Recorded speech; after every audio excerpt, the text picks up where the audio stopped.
नमस्कार बच्चों, आज दिनांक 29/5/2020 है। कक्षा 6 विषय संस्कृत। बच्चों, आज हम संस्कृत का पहला पाठ शुरू करने जा रहे हैं। आपके लिए नया विषय है तो आप ध्यान से देखिएगा इसको। हमारे पाठ का नाम है वर्ण विचार। बच्चों, मैंने आपको पिछली कक्षा में संस्कृत वर्णमाला के नाम से आपको एक पढ़ाया था। वर्ण विचार के बारे में आपको उसमें पढ़ाया था। आशा करती हूँ आपको वह याद होगा, समझ में आया होगा। वही चीज़ ये भी है, वो हमने संस्कृत वर्णमाला के नाम से पढ़ाया था और ये इस पाठ का नाम वर्ण विचार है। दोनों में बातें वही हैं, केवल नाम बदल दिए गए हैं। तो आप ध्यान से इसको देखिए। अगर आपने वो पढ़ा है तो आपको ये अच्छे से याद हो जाएगा। वर्ण विचार। वर्ण क्या होते हैं, सबसे पहले हम जाने। भाषा की वह छोटी से छोटी इकाई जिसके और अधिक टुकड़े नहीं किए जा सकते हैं वर्ण अथवा अक्षर कहलाती है। जैसे आ, ई, उ, री, क, च, ट आदि। जो भी वर्ण हैं, चाहे वो व्यंजन हो चाहे स्वर हो, वो ये वर्ण होते हैं। इनके टुकड़े नहीं किए जा सकते। क्या हम आ का टुकड़ा कर सकते हैं? नहीं कर सकते। इसी तरह से हम व्यंजन वर्ण में का, चा, टा का भी टुकड़े नहीं कर सकते। तो ये क्या है? अक्षर हैं। कह रहे हैं कि भाषा की वह छोटी से छोटी इकाई। तो छोटी से छोटी, सबसे छोटी इकाई तो अब यही हुई ना, जिसके अधिक टुकड़े नहीं हो सकते। इसके और अधिक टुकड़े हम नहीं कर सकते। इसे ही वर्ण या अक्षर कहते हैं। वर्णों के समूह को वर्णमाला कहते हैं। जहाँ पर सारे वर्ण एक साथ लिखे हुए होते हैं, वो पूरा समूह होता है। जैसे यहाँ पर देखिए, इतने सारे वर्ण लिखे हैं, तो ये वर्णों का समूह ही तो हुआ। तो इसी को हम वर्णमाला कहते हैं। वर्ण के प्रकार। वर्ण के दो प्रकार हैं। पहला है स्वर और दूसरा है व्यंजन। स्वर किसे कहते हैं? स्वर जिन वर्णों के उच्चारण में किसी अन्य वर्ण की सहायता नहीं लेनी पड़े, उसे स्वर कहते हैं। बच्चों, जैसा कि पहले भी हमने आपको बताया कि स्वर जो है वो स्वतंत्र होते हैं। उन्हें उच्चारण करने के लिए किसी अन्य वर्ण की सहायता नहीं लेनी होती है। संस्कृत वर्णमाला में स्वर 13 होते हैं। संस्कृत वर्णमाला में 13 स्वर हैं। कौन कौन से हैं, आइए देखें। हिंदी में तो 11 स्वर आपने पढ़े थे, लेकिन संस्कृत में स्वरों की संख्या 13 है। ह्रस्व स्वर, यानी जो आ, ई, उ, री, री। ह्रस्व स्वर कितने हैं? 5 हैं। ली को भी स्वर के अंतर्गत संस्कृत में जोड़ा गया है, रखा गया है।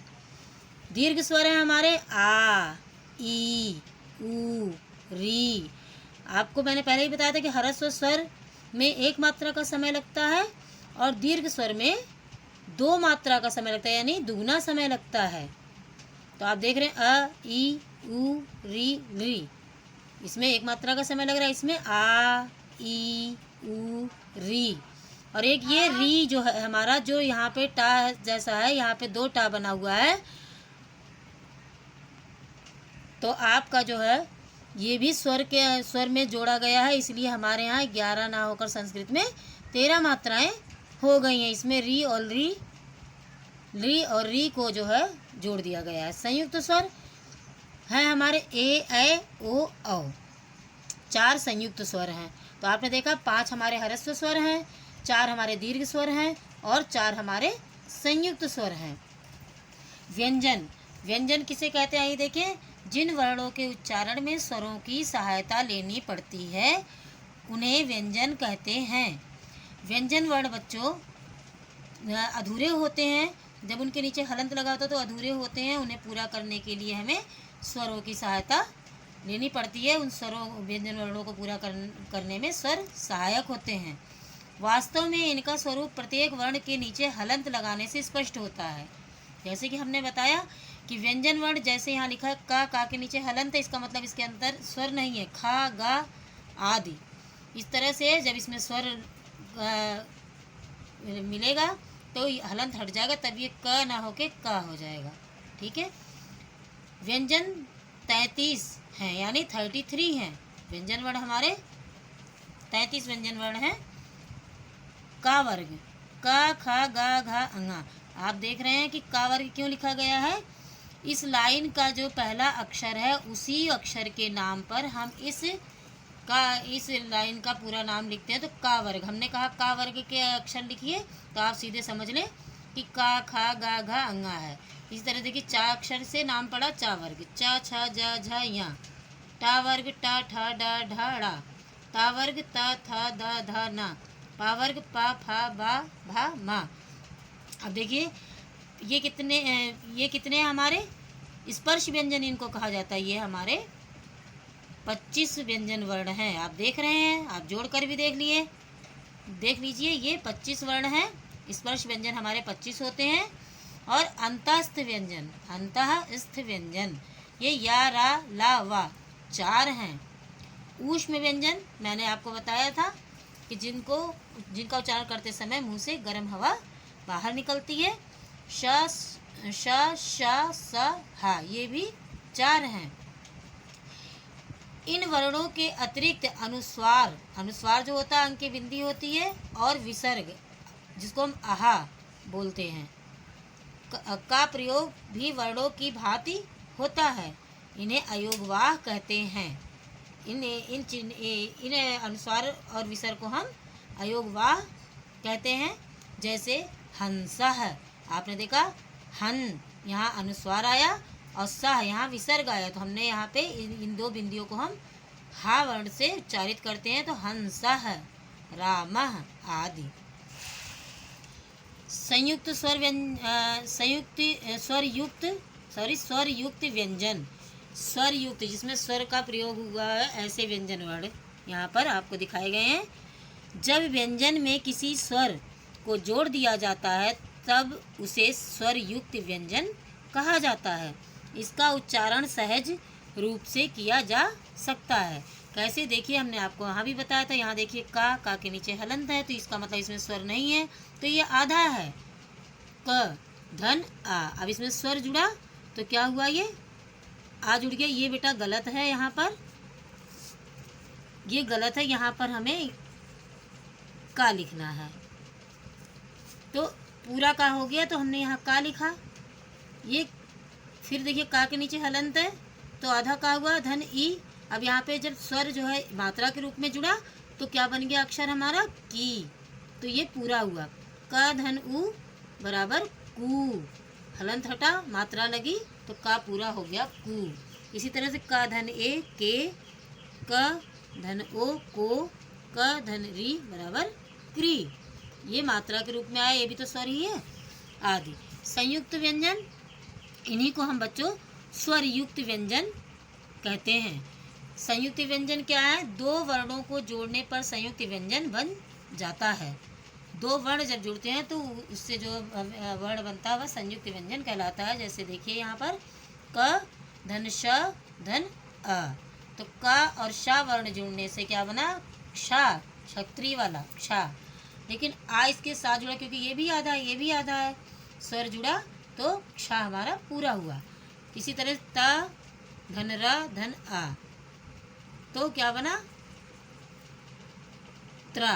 अब त्रा को अगर हम जो है वर्ण विच्छेद करेंगे तो हम इसी तरह से करेंगे। पहले त हलंत, धन र हलंत, फिर आ, इसमें से स्वर अलग करेंगे।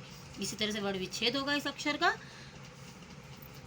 ज धन आ या धन अ बराबर ज्ञा, ज और या मिलकर ज्ञा अक्षर बना, तो ये संयुक्त व्यंजन हुआ। श धन र धन आ बराबर श्रा, श्री वाला श्रा बनाइए। प धन र धन आ प्र, द धन य धन आ द्या, द धन व धन अ बराबर द्वा या द्व, ऐसे भी लिखा जाता है और ऐसे भी लिखा जाता है। क धन र धन आ बराबर क्र। देखा आपने किस तरह से संयुक्त व्यंजन बनते हैं। वर्ण विच्छेद, वर्ण विच्छेद क्या होता है, वर्णों शब्द के वर्णों को अलग अलग करना वर्ण विच्छेद कहलाता है। संस्कृत में वर्ण विच्छेद करते समय अंतिम अक्षर के नाम से वह शब्द जाना जाता है। शब्द के अंत में आ होने पर वह शब्द अकारांत, आ होने पर आकारांत, ई होने पर ईकारांत और उ होने पर उकारांत कहलाता है। जैसे कहलाता है आदि। जैसे यहाँ पर उदाहरण दिया है, अभी मैं आपको अच्छे से समझा के बताती हूँ। सबसे पहले तो आप ये जान लें कि ये एक शब्द है। इस शब्द को हमने वर्ण विच्छेद किया, टुकड़े किए इसके, तो यही हमारा वर्ण विच्छेद हुआ।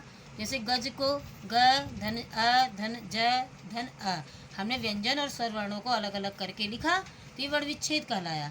लेकिन हमने जब इसका उच्चारण किया तो क्या बना, गज। गज, गज के साथ आ अक्षर आ रहा है ना, गज आ रहा है ना छोटा आ, तो इसीलिए इस कह रहे हैं ना कि शब्द के अंत में आ होने पर वह शब्द अकारांत, या बड़ा आ होने पर आकारांत, या ई होने पर इकारांत, उ होने पर उकारांत कहलाता है। तो कैसे कहलाता है बच्चों, इस कारण से कहलाता है कि यहाँ पर छोटा आ अक्षर का उच्चारण हो रहा है, तो इसलिए हमने यहाँ नाम इसका रखा अकारांत। बालक अ आया ना यहाँ पर आ, तो इसीलिए हमने इसको भी अकारांत रखा। इसका भी वर्ण विच्छेद देखिए, बा धन आ धन ला धन आ धन क धन आ, तो बना पूरा बालक। अकारांत इसको कहा हमने। बच्चों आप देख रहे हैं वर्ण विच्छेद करते समय व्यंजन और स्वर को अलग अलग करके लिखा जा रहा है। जब व्यंजन से स्वर अलग हुआ तो व्यंजन के नीचे हलंत आ गया, ये आधा मान लिया गया। जब इसमें स्वर जुड़ेगा तो ये हलंत यहाँ से हट जाएगा। लता, अब यहाँ पर देखिए लता आ, उच्चारण करते हुए आ रहा है ना, बड़ा आ, इसका वर्ण विच्छेद है ल धन अ धन त धन ल धन अ धन ता धन आ, तो लता। अब यहाँ अंतिम अक्षर कौन सा आ रहा है हमारा, आ, लता, तो इसीलिए इसका नाम हमने आकारांत रखा। इसी तरह से माला, मा धन आ धन ला धन आ माला, ये भी आकारांत हुआ। अब कवि, कवि में देखिए ई, अंत में ई आ रहा है ना उच्चारण, कवि ई, क धन अ धन व धन ई, कवि ई अक्षर अंत में आया तो हमने इसका नाम रखा इकारांत। इसलिए इसको हम इकारांत के नाम से जानते हैं। इसी तरह से नदी, नदी में देखिए आप बड़ी ई आ रही है ना, नदी, न धन अ धन द धन ई आया ना अंत में, इसलिए इसको हम ईकारांत के नाम से जानते हैं, ईकारांत। धेनु, उ आ रहा है अंत में, ध धन ए धन न धन उ, तो धेनु अंत में आ रहा है उ, तो इसीलिए हम इसे उकारांत के नाम से जानते हैं। वधू, इसमें बड़ा उ आ रहा है उच्चारण करते समय, वा धन आ धन धा धन उ, अंत में उ आ रहा है तो इसीलिए ये उकारांत शब्द है। मातृ, मा धन आ धन ता धन री आ रहा अंत में, तो इसीलिए मातृ को हम रिकारांत कहते हैं। भवत, भ धन आ धन व धन त धन आ धन ता, भ धन आ धन व धन आ धन ता, तो क्या हुआ, भवत। अंत में इसके हलंत आया तो इसको हलंत भी कहा जाता है और व्यंजनांत। क्यों व्यंजनांत क्यों कहा गया, क्योंकि इसका अंत जो व्यंजन वर्ण से हुआ, स्वर से नहीं हुआ, सबका स्वर से हुआ ना अंत, लेकिन इसका व्यंजन वर्ण से, इसलिए इसको व्यंजनांत भी कहा जाता है। इसी तरह से राजन, रा धन आ धन जा धन आ धन ना, राजन, तो आप देख रहे हैं वर्ण विच्छेद किस तरह से हुआ इसका। और हलंत, इसको हलंत अंत में आया इसलिए हलंत भी कहा जाता है, और व्यंजनांत व्यंजन वर्ण से इसका अंत हो रहा है इसलिए व्यंजनांत है। तो आशा करती हूँ बच्चों, पहले भी हमने आपको पढ़ाया था वर्ण विचार के विषय में, संस्कृत वर्णमाला के नाम से, और आज वर्ण विचार के नाम से हमने आपको पहला पाठ समझाया। उम्मीद करती हूँ आपको समझ में आ गया होगा। आइए अब अभ्यास कार्य देखें। इसका अभ्यास कार्य देखें, मौखिक कार्य, यह मौखिक कार्य है हमारा। संस्कृत भाषायाम कति स्वरा सन्ति, संस्कृत भाषा में कितने स्वर हैं, तो हमने संस्कृत में यहाँ लिख कर बता दिया आपको, संस्कृत भाषायाम त्रयोदश यानी 13 स्वरा सन्ति, संस्कृत भाषा में 13 स्वर हैं। अंतःस्थ व्यंजनानि कानि सन्ति, अंतःस्थ व्यंजन कौन कौन से हैं, तो 4 हैं ये, या रा ला वा, 4 अंतःस्थ व्यंजन वर्ण हैं। लिखित कार्य आइए देखें। व्यंजनय सह स्वरान योजयित्वा लिखत, व्यंजन के साथ स्वरों को जोड़कर लिखिए। अब यहाँ पर देख ग धन आ, तो क्या बना हमारा, हलंत है, यहाँ पर आधा गा है, आ जुड़ा तो क्या हो गया गा, तो हलंत हट गया ना, आ की मात्रा के रूप में आ गया। इसी तरह से क धन ओ, क धन औ, तो अब यहाँ पर जब मात्रा स्वर स्वर मात्रा के रूप में प्रयोग होगा कहाँ पर, हलंत हट जाएगा कौ। इसी तरह से दा धन ए बराबर दे। जैसे देख रहे हैं ये है अक्षर है, लेकिन मात्रा के रूप में हमें इसके ऊपर लगाना है, तो हलंत अपने आप हटता जा रहा है। देखिए ना धन ई बराबर नी, सा धन आह, तो क्या बन गया, आ नहीं लिखेंगे, केवल बिंदी का प्रयोग होगा इसकी विसर्ग का। सा धन आह बराबर सह, हा का उच्चारण हुआ। सा धन अंग तो बराबर हो गया संग, अंग की बिंदी अनुस्वार वर्ण का उच्चारण कर रहे हैं, अंग अनुनासिक वर्ण है ना ये। इसी तरह से अब दूसरा प्रश्न देखें हम, शुद्धम उत्तरम इति चिन्हेन चिन्ही कुरुत। शुद्ध उत्तर को लिखिए। इससे क्या बना शब्द, बा धन आ धन ला धन ई धन का धन आ, बालिका। ऑप्शन हमारा बालिका, पहला बालिक, दूसरा और तीसरा है बालक, तो सही उत्तर हमारा हुआ बालिका। फ धन आ धन ला धन आ धन मा, तो क्या बना, फलम, फलम, तो हमारा सही उत्तर है। इसमें 3 ऑप्शन दिए हुए हैं, पहला ऑप्शन क्या है फलम, दूसरा है फलाम, तीसरा है फलम, तो सही उत्तर हमारा क्या है फलम। तो बच्चों हमारा ये इसका तीसरा उत्तर सही है फलम।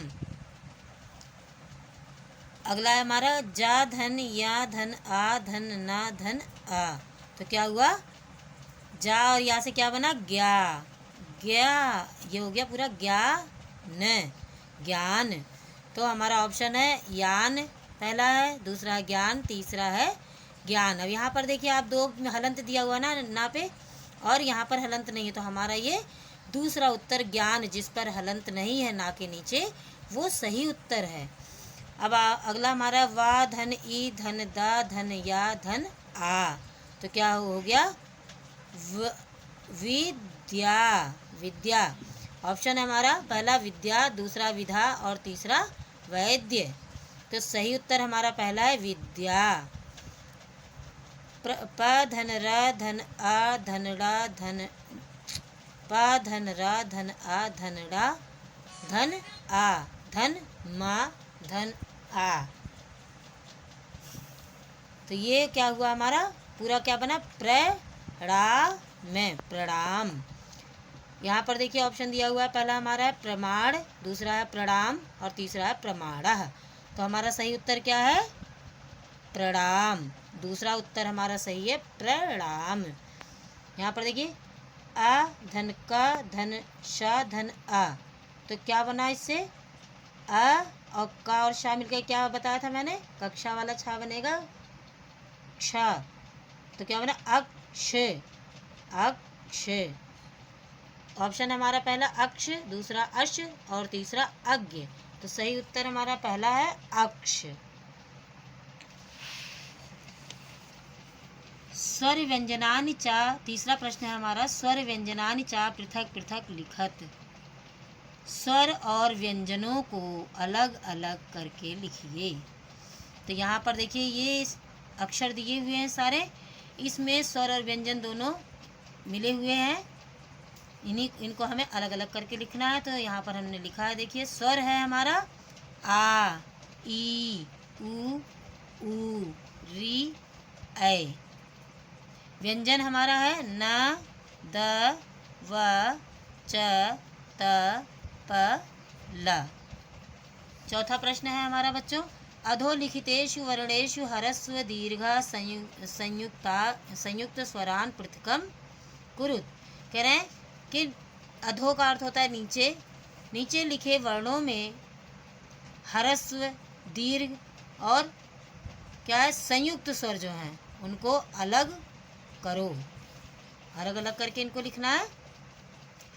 तो यहाँ पर देखिए स्वर, ह्रस्व स्वर, दीर्घ स्वर और संयुक्त स्वर लिखे हुए हैं। ह्रस्व स्वर है हमारा आ ई री उ, 4 हैं इसमें से, ये शब्द दिए इसमें से हमने चुने और उसको यहाँ पर लिखा आ ई री उ, ह्रस्व स्वर है। दीर्घ स्वर है हमारा आ ई उ, संयुक्त स्वर है हमारा ए ऐ ओ औ।